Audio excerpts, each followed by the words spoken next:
Hello, everybody. This is Pyra, and I wanted to take some time today to review the new indie puzzle platformer game, Unleaving.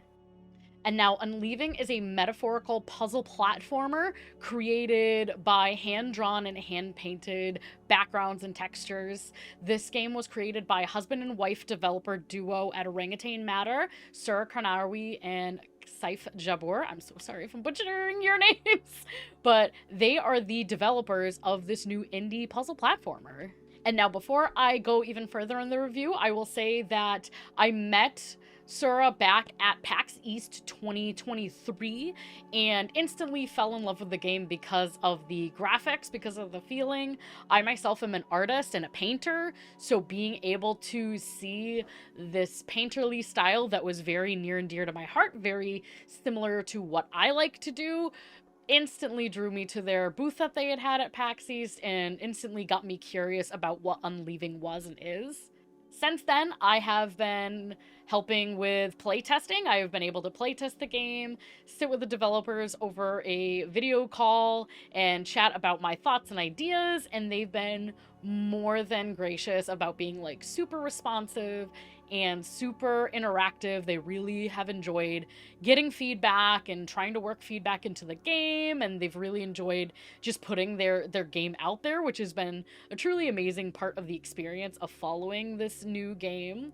And with that, I've been able to help with the beta testing, and I was even able to get a copy of the game a couple days before its release on Steam. And thank you again for Sura and Saif for giving me this opportunity. And I just wanted to take some time to go over my thoughts and feelings, my unfiltered thoughts and feelings about the game, and what you can expect if you are looking to get on Leaving. So the first thing that I noticed with this game, of course, like I mentioned, was the art style, the graphics and art style. So everything you see, whether it's the background, the characters, the animated effects, at one point they were all hand-painted or hand-drawn, which I think is amazing.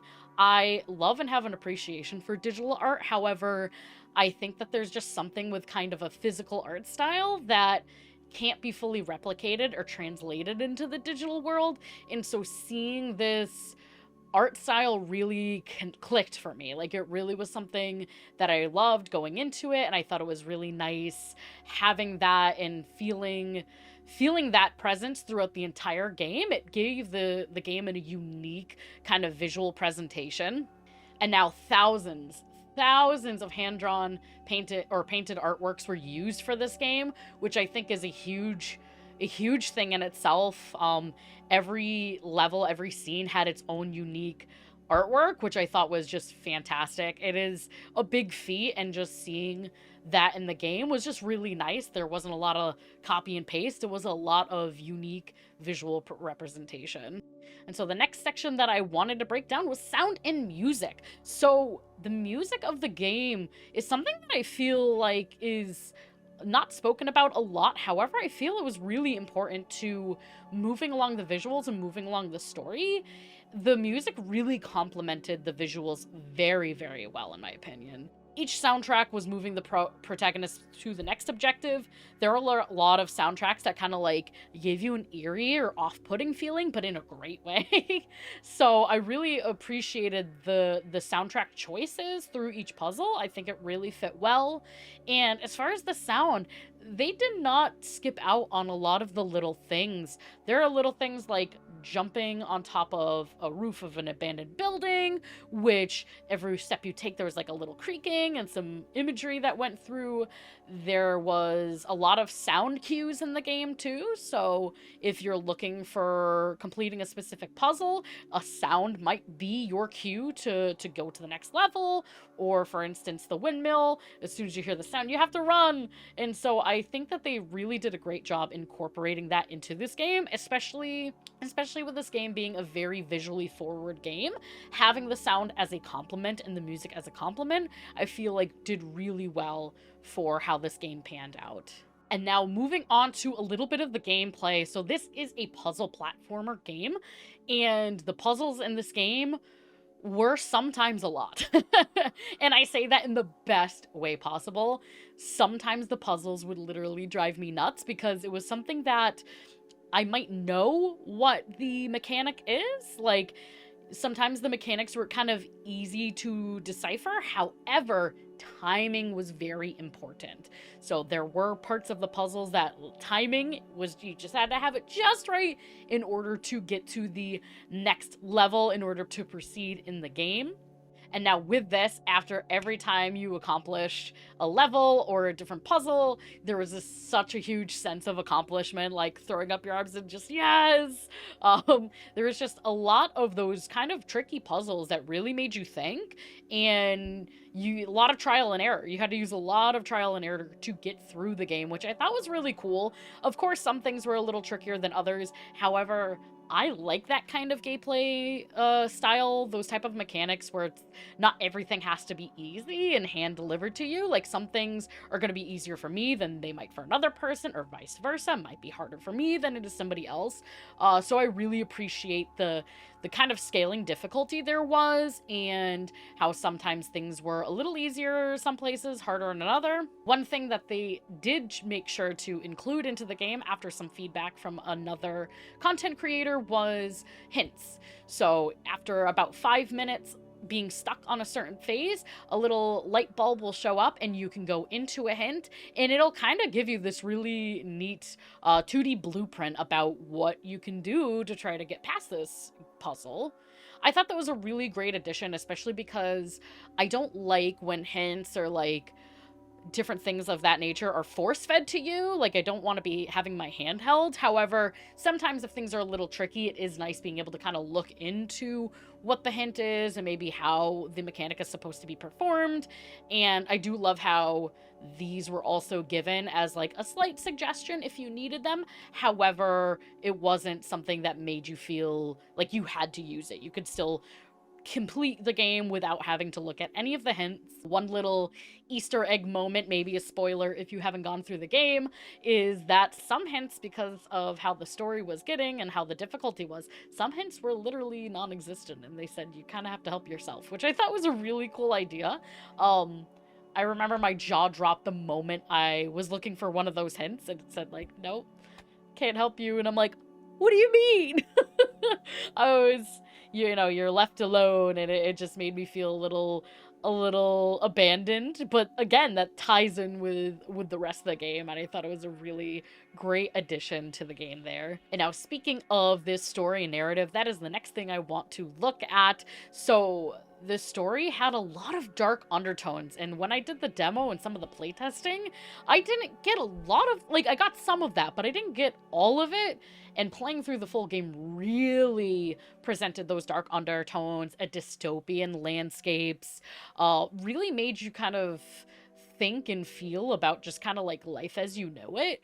I am no stranger to reading books growing up and kind of like having different stories of my life have kind of like dystopian themes and undertones, and this really brought that. There were levels with like mounds of like trash and kind of like abandoned items, and just like the further in you got, the further kind of like life and death and kind of like darkness, and like, I don't know, there's so many things that I felt in the moment. I truly think it's a unique experience to the individual, but I felt like tones of death and tones of destruction and kind of like trash and maybe like apocalypse and maybe like overconsumption. There was just so much. And this is all my own personal feedings into the game, but I really thought it was a cool experience having enough information that makes me feel something. However, enough open-endedness where it's open to my interpretation. So I can kind of put my own thoughts and feelings into the game and take out what feels right to me. And I really like a game like that. I do also love games that kind of like have a solid story that you feel all the way through and like have a solid like narrative. This one was less of a direct narrative and more of like an interpretive narrative, and I really enjoyed that. As an artist especially, like, that's kind of in our nature to like go after those types of thoughts and thought processes, and so like having that was really, really cool to me. I really liked that experience. And one of the things in the game too, which I won't spoil too much, but it is about the cicada. One thing that I talked with Sarah and Saif about that I thought was really cool was the kind of motherly figure, or to me it felt like a motherly figure taking you through the game. There is this little kind of butterfly cicada walking you through the game. You kind of see them sometimes, and just having a bit of kind of connection between the protagonist and that redheaded mother figure, which apparently, if you didn't know, was initially supposed to have green hair, and then they changed it partway through the game. If you are interested, there is a broadcast going on their Steam right now. I will add a link in the description that has myself actually talking with the devs and explaining a little bit of this, so I will plug that right here in case that is something that you would like to go see and hear a little bit of their words directly. But I thought little touches of that were really, really great for the story and narrative, kind of having those little anchor points that kind of carried you through the rest of the game. And so for my own full playthrough of this game, one of the things that I really loved and sought after too was the achievements. So I noticed right away when downloading this game that there were a bunch of achievements that you could get. A lot of them were kind of just story based, or kind of like milestone based. The further you get into the game, the kind of you get another achievement and kind of get through the next section. However, one thing that I really loved was the achievement persistence.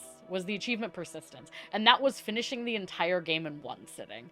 That was something that I wasn't necessarily looking to do the first time I went in. However, I noticed the achievement after I started, and I felt a sense of wanting and needing to go through the entire game in one sitting, which was a challenge, but it was a lot of fun.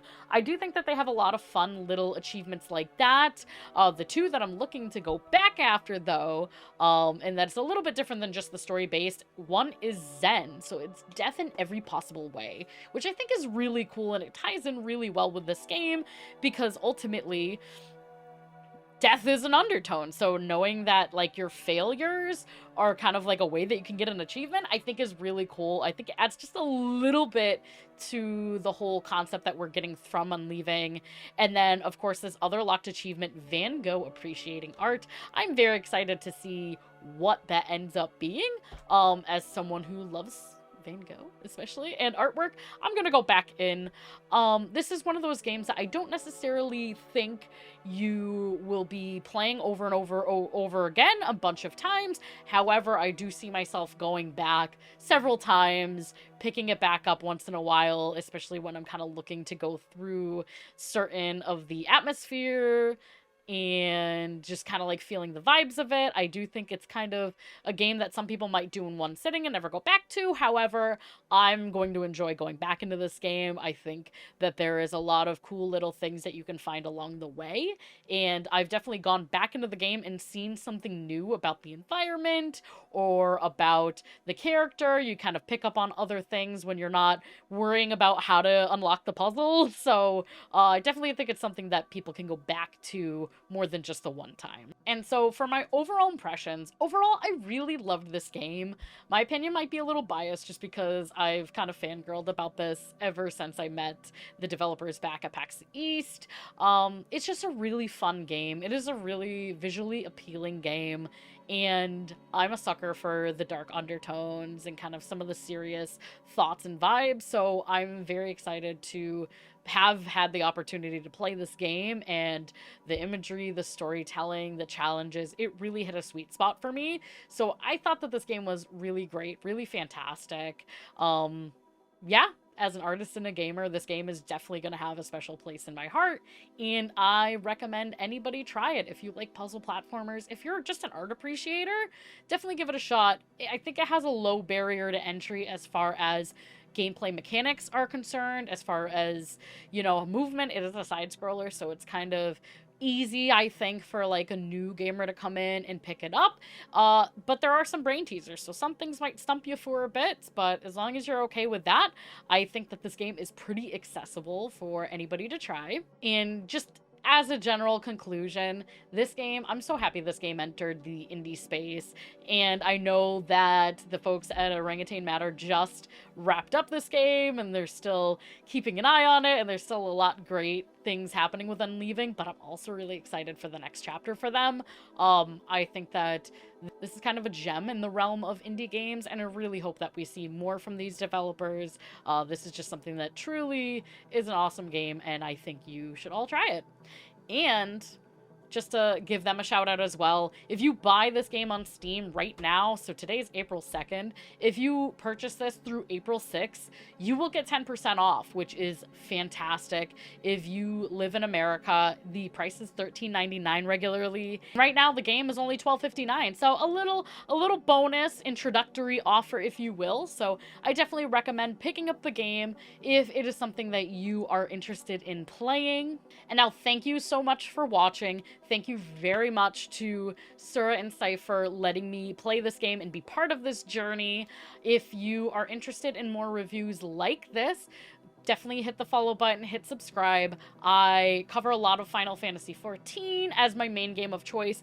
However, I have been doing a little bit more with the indie game scope recently, and if you want to hear more about that, definitely follow my channel, and we will see you in game. Bye!